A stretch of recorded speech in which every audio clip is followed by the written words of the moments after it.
Magandang hapon sa inyong lahat and welcome sa YouTube channel natin, Bagong Pilipinas Old Gwen TV. So mga idol, nandirito naman tayo ngayon at pag-uusapan naman natin ngayon mga idol ang tungkol sa Old Gwen, no? Kay Queen Elizabeth II. So ang pag-usapan natin ngayon mga idol ang Elizabeth, ayan, 1980s. No, so nakalagay sa kanyang pangalan po diyan ay Elizabeth II. Two pence mga idol ang nakalagay dito. Ayan, mayroong isang pambihirang guhit o isang bulaklak, no?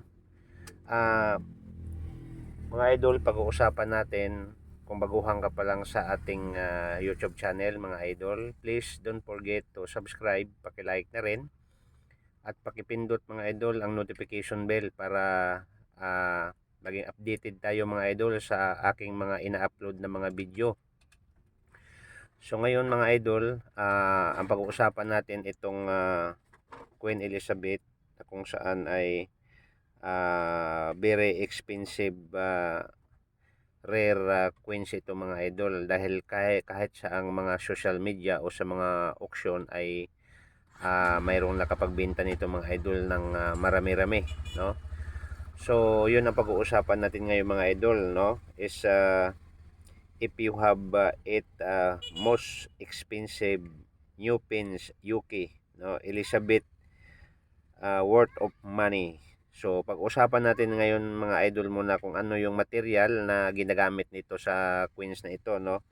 Ang design from United Kingdom mga idol nung 2008, para malaman natin kung saan nanggaling tong queens na aking paliwanag sa inyo. Okay, so ang kanyang weight 7.100 grams. So ang material mga idol na ginamit niya, so hindi naman ganong kadamihan sa composition na ginamit niya. So copper plate steel, yan po yung ginamit sa composition po sa ating queens na Queen Elizabeth. So mga idol, very expensive itong queens na to. Kung ikaw man ay mayroon nito, please pakitingin naman sa inyong lagayan, sa inyong mga baol o sa inyong wallet. At ito mga idol, very maraming mga old Queen Elizabeth na mahal ngayon pagdating sa auction mga idol, dahil hinahanap ito, hinahunting ng mga sikat na mga collectors ng mga old queen, no. Kaya nga isa ako sa may hawak nito, 1980. So ayan, very expensive mga idol, dahil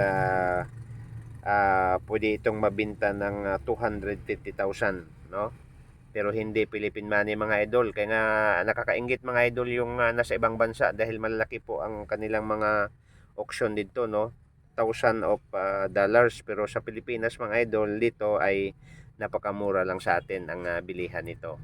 Kaya nga paalala, baka sakali mayroon kayong ganito para ka nang nakatreasure, pakitabi lang mga idol, kasi itong queens na to ay bihira na lang din na nakikita natin ngayon sa circulation, no, lalong lalo na pag dito tayo sa Pinas, kasi itong mga queens na to, ang nakapagdala lang nito mga idol ay yung mga OFW na ng ibang bansa din sila para magkaroon ng income, no.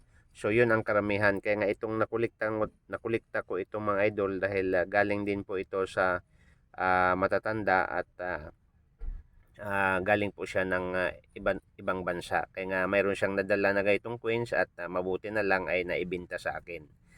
At pumayag naman siya, no, kahit mura lang ang halaga, pero sa ibang bansa mga idol, ang lalaki ng bintahan nito mga idol. So mga idol, maraming salamat. Ulitin ko, kung kayo ay baguhan pa lang sa aking YouTube channel, please don't forget to subscribe, paki-like at paki-share at pakipindot ang notification bell para lagi tayong updated.